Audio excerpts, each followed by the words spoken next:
Bayangkan, seorang polwan cantik, punya masa depan cerah, tiba-tiba memilih menikahi seorang tukang becak tua yang hidup pas-pasan. Banyak yang mencibir, banyak yang mencela. Tapi saat ia hamil, justru kejutan besar muncul. Ternyata, suaminya bukan orang sembarangan, dan kebenarannya mengubah segalanya. Assalamualaikum warahmatullahi wabarakatuh. Selamat datang di channel Rafa Story, tempat di mana kisah nyata penuh inspirasi dan pelajaran hidup kami hadirkan untuk Anda semua. Kalau kalian suka dengan kisah-kisah menginspirasi seperti ini, jangan lupa klik like, tinggalkan komentar kalian, dan tentunya subscribe agar kami terus semangat menyajikan konten terbaik untuk kalian semua.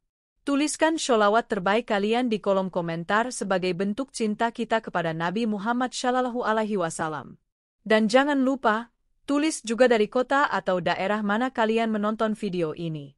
Yuk, kita bangun komunitas positif bersama. Namanya Intan Purnama. Seorang perempuan muda berusia 27 tahun yang berprofesi sebagai polisi wanita. Intan bukan polwan biasa. Ia dikenal sebagai sosok cerdas, tegas, disiplin, dan tentu saja memiliki paras cantik yang memikat. Wajahnya sering terpampang di berbagai media sebagai polisi teladan yang menginspirasi banyak perempuan muda Indonesia.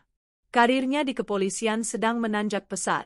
Ia baru saja dipromosikan menjadi perwira pertama dan ditempatkan di sebuah kota besar di Jawa Tengah.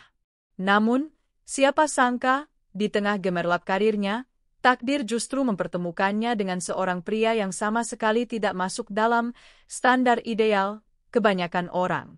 Namanya Jaka, atau lebih dikenal warga sekitar sebagai Pak Jaka, tukang becak berusia 40-an yang mangkal di depan rumah sakit umum kota. Rambutnya mulai memutih, kulitnya gelap terbakar matahari, dan pakaian lusuhnya tampak seperti tak pernah diganti. Setiap hari, ia duduk di bawah pohon beringin tua, menunggu penumpang dengan sabar tanpa banyak bicara. Pertemuan pertama mereka terjadi secara tidak sengaja. Saat itu, Ibu Intan sedang sakit dan dirawat di rumah sakit tempat Jaka biasa mangkal. Intan yang tengah cuti dari dinas, setiap hari datang menjenguk ibunya. Di sanalah ia pertama kali melihat Jaka. Awalnya, tak ada yang istimewa. Hanya seorang tukang becak tua yang sopan dan selalu tersenyum kepada siapapun yang lewat. Tapi seiring waktu, Intan mulai memperhatikan sesuatu yang berbeda.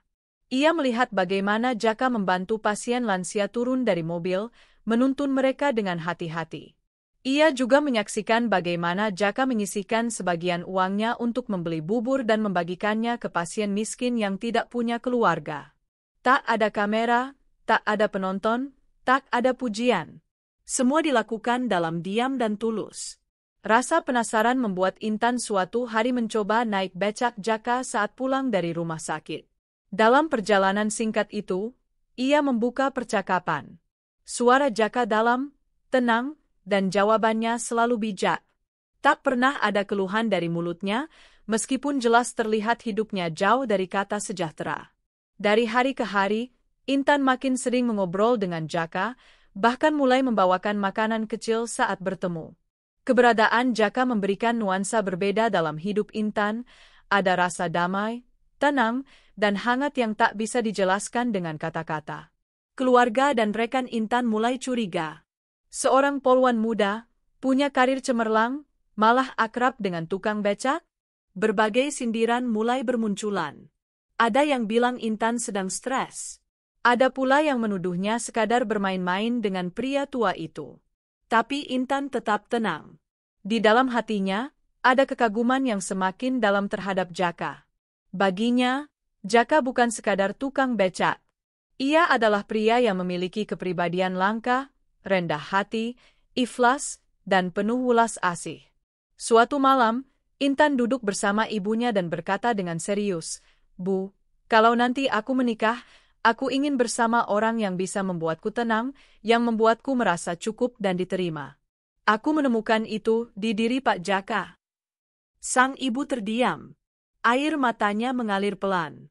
Sebagai seorang ibu, ia ingin anaknya bahagia. Mungkin bukan dengan pria seperti Jaka. Tapi jika itu yang membuat Intan bahagia, ia tak punya kuasa untuk menolak. Kabar tentang hubungan Intan dan Jaka menyebar cepat. Media sosial geger. Banyak yang tak percaya seorang polwan muda mau menikah dengan tukang becak. Bahkan ada portal berita online yang menulis judul menyudutkan. Polwan cantik jatuh ke pelukan tukang becak, benarkah cinta atau paksaan? Namun Intan tidak goyah. Ia berdiri kokoh di hadapan badai komentar pedas. Ia bahkan pernah berkata dalam sebuah wawancara, "Kalian melihat Jaka sebagai tukang becak. Tapi aku melihatnya sebagai lelaki paling jujur yang pernah kutemui." Akhirnya, hari pernikahan pun tiba. Tanpa pesta megah, tanpa gaun mewah, tanpa undangan pejabat atau artis. Hanya akad nikah sederhana di sebuah musola kecil. Jaka mengenakan sarung dan baju koko putih. Intan tampil anggun dengan kebaya sederhana. Tak banyak yang datang. Hanya keluarga, tetangga, dan segelintir sahabat sejati. Tapi di hari itu, semua terasa tulus. Cinta yang nyata, bukan sekadar janji atau simbol status sosial. Setelah menikah, Intan tetap menjalankan tugasnya sebagai polwan. Sementara Jaka tetap narik becak. Mereka tinggal di rumah kontrakan kecil tak jauh dari tempat biasa Jaka mangkal. Banyak yang mengira Intan akan berhenti bekerja. Tapi ia menolak. Ia ingin membuktikan bahwa cinta tidak menghalanginya untuk tetap berdinas, justru menguatkannya. Di mata warga, mereka menjadi simbol kekuatan cinta yang tak mengenal kasta. Orang-orang perlahan mulai berubah. Mereka yang dulu mencibir, kini diam. Bahkan ada yang mulai menghormati pilihan Intan. Beberapa tukang becak lain merasa bangga karena Jaka menjadi inspirasi bagi mereka. Ternyata orang kecil juga bisa dicintai, asal punya hati besar, begitu kata salah satu rekan Jaka di pangkalan. Namun, kisah ini baru dimulai. Karena di balik semua ketulusan itu, ternyata Jaka menyimpan rahasia besar yang tak pernah ia ceritakan kepada siapapun. Rahasia yang akan terkuak saat Intan sedang hamil anak pertama mereka. Rahasia yang akan mengguncang semua persepsi tentang siapa sebenarnya Jaka. Beberapa bulan setelah pernikahan sederhana mereka, kehidupan rumah tangga Intan dan Jaka berjalan damai. Setiap pagi, Intan berangkat ke kantor dengan seragam kebesarannya, mengendarai motor dinas. Jaka, seperti biasa, menjemput rezeki dengan becaknya. Mereka berbagi dapur kecil, ruang tamu sederhana, dan tempat tidur yang sempit tapi hangat oleh tawa dan canda. Tidak ada kemewahan, tapi kebahagiaan terasa nyata. Sampai suatu hari, Intan merasa mual berulang kali. Ia pergi ke dokter, dan kabar menggembirakan pun datang. Ia hamil anak pertama mereka. Air mata kebahagiaan mengalir dari mata Intan. Ia langsung menelepon Jaka, yang saat itu sedang menarik becak. Mendengar kabar itu, Jaka tak bisa menyembunyikan rasa harunya. Ia pulang lebih awal hari itu, membelikan Intan buah, dan mereka merayakan berita bahagia itu dengan nasi goreng sederhana buatan sendiri. Tapi sejak saat itu pula, perlahan-lahan, tingkah laku Jaka mulai berubah.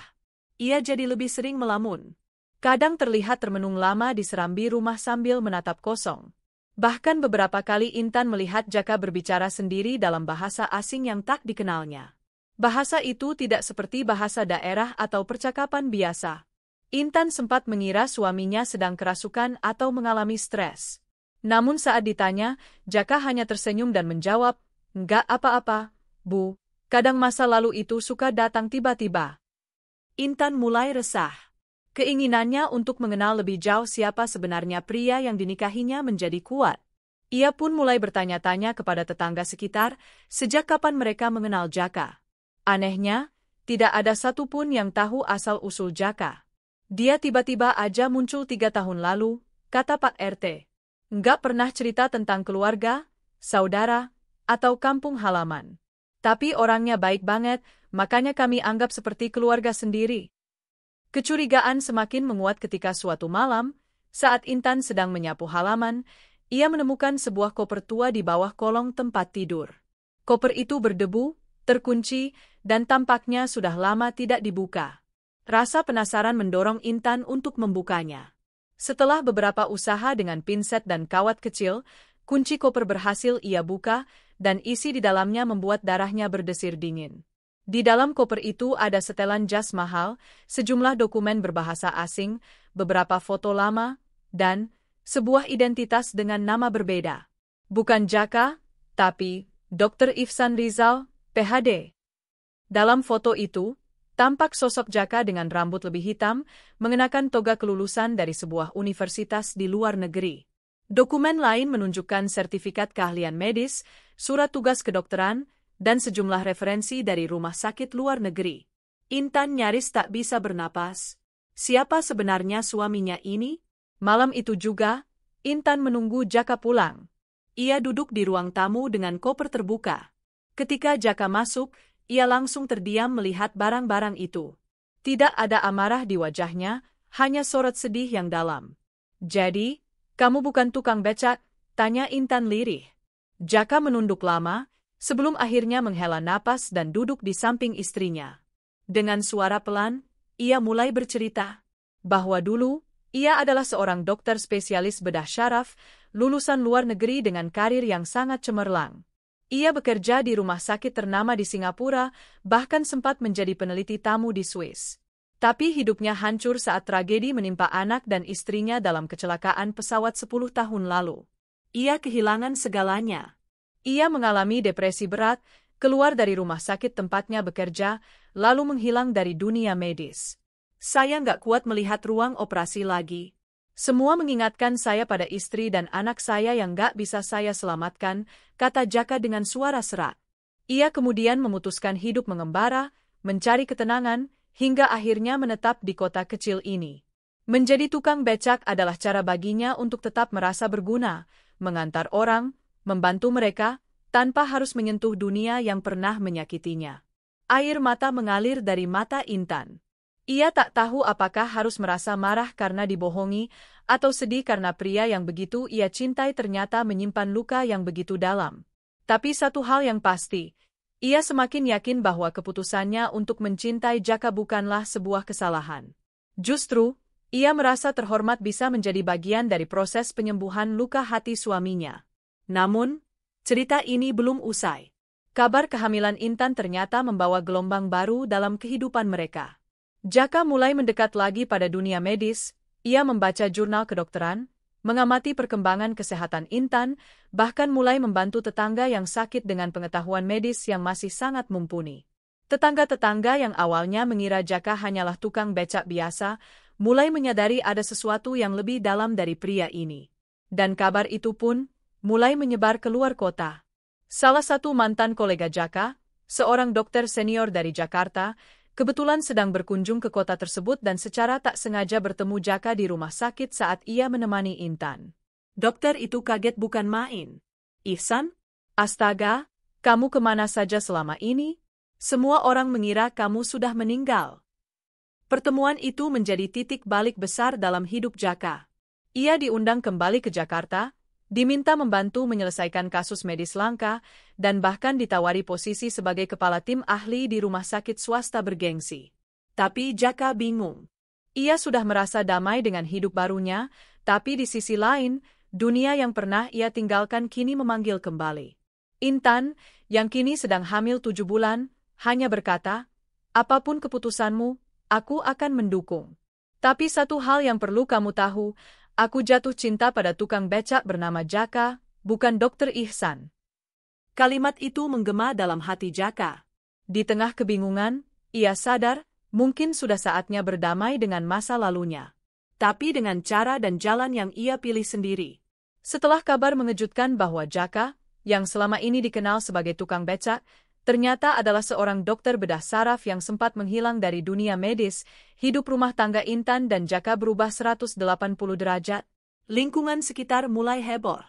Wartawan lokal berdatangan, ingin mengungkap sosok Jaka yang dianggap sebagai dokter. Ingin pujian. Ia hanya ingin hidup tenang bersama istri dan anaknya yang akan lahir sebentar lagi. Namun, tawaran dari mantan koleganya terus berdatangan.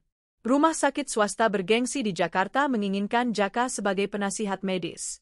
Bahkan sebuah lembaga internasional dari Jerman ingin mengundangnya untuk memberikan pelatihan kepada dokter-dokter muda. Intan pun ikut merasakan dilema itu. Ia tahu, kemampuan suaminya bukanlah hal sepele.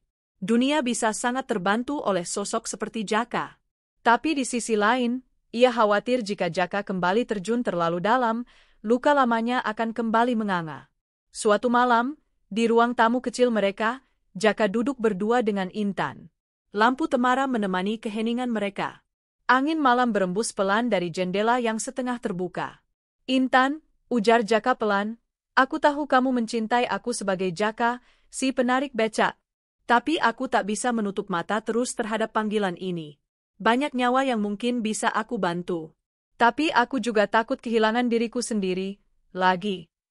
Intan menggenggam tangan suaminya, menatap mata lelaki yang telah memberinya cinta tulus tanpa syarat. Abang, jawabnya lirih, aku tidak mencintaimu karena gelar atau profesimu. Tapi kalau Allah menitipkan keahlian sebesar itu di tangan abang, mungkin memang sudah saatnya abang kembali. Tapi bukan sebagai Dokter Ihsan yang dulu. Bukan sebagai sosok yang mengejar prestasi dan popularitas. Tapi sebagai Jaka, yang rendah hati, yang berhati lembut, dan selalu mengutamakan kemanusiaan. Ucapan Intan menenangkan hati Jaka. Ia akhirnya mantap mengambil keputusan. Ia akan kembali ke dunia medis, namun dengan syarat, ia tetap tinggal di kota kecil ini bersama Intan dan anak mereka nanti. Ia akan membuka klinik gratis untuk masyarakat tidak mampu, dan hanya sesekali pergi ke Jakarta atau luar negeri jika benar-benar dibutuhkan. Dunia medis bisa datang menemuinya, bukan sebaliknya. Beberapa bulan kemudian, lahirlah anak pertama mereka, seorang bayi laki-laki mungil yang diberi nama Amir Rizkillah Jaka Ihsan, nama yang penuh harapan dan doa. Kelahiran Amir menjadi momen paling emosional bagi Jaka. Di ruang bersalin rumah sakit sederhana itu, ia menangis seperti anak kecil. Akhirnya, aku punya keluarga lagi, bisiknya sembari mengadzani telinga anaknya. Kisah Jaka menyebar luas. Banyak orang datang ke kliniknya, bukan hanya untuk berobat, tapi juga untuk sekadar mendengar kisah inspiratifnya. Ia tidak pernah menolak siapapun. Bahkan seringkali, ia memberikan pengobatan gratis dan membayar obat-obatan dari hasil menarik becak yang masih ia lakukan seminggu sekali, sebagai simbol bahwa ia tak pernah lupa dari mana ia datang. Media sosial mulai dipenuhi dengan kisah viral ini. Video singkat tentang perjalanan Jaka dan Intan ditonton jutaan kali. Orang-orang terharu, bahkan tak sedikit yang mengaku kembali bersemangat menjalani hidup setelah mendengar kisah mereka.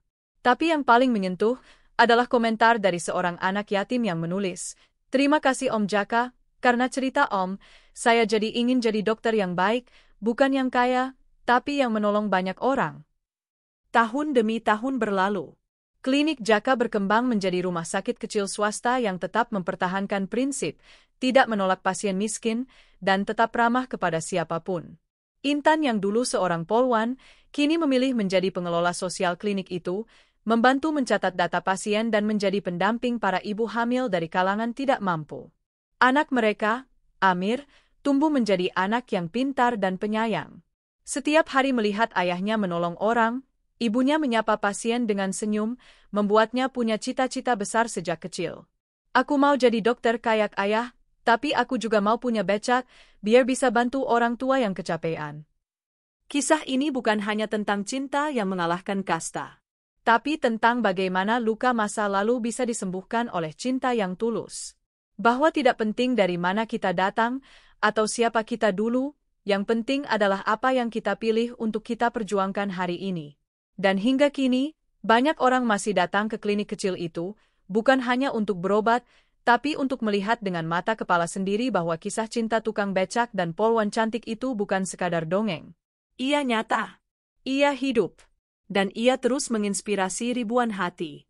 Sahabat semua, dari kisah ini kita belajar bahwa cinta sejati bukan diukur dari harta, status, atau rupa, tapi dari ketulusan dan kesediaan untuk menerima satu sama lain apa adanya. Semoga kita semua dikaruniai pasangan yang saling menguatkan dan saling menginspirasi. Wassalamualaikum warahmatullahi wabarakatuh.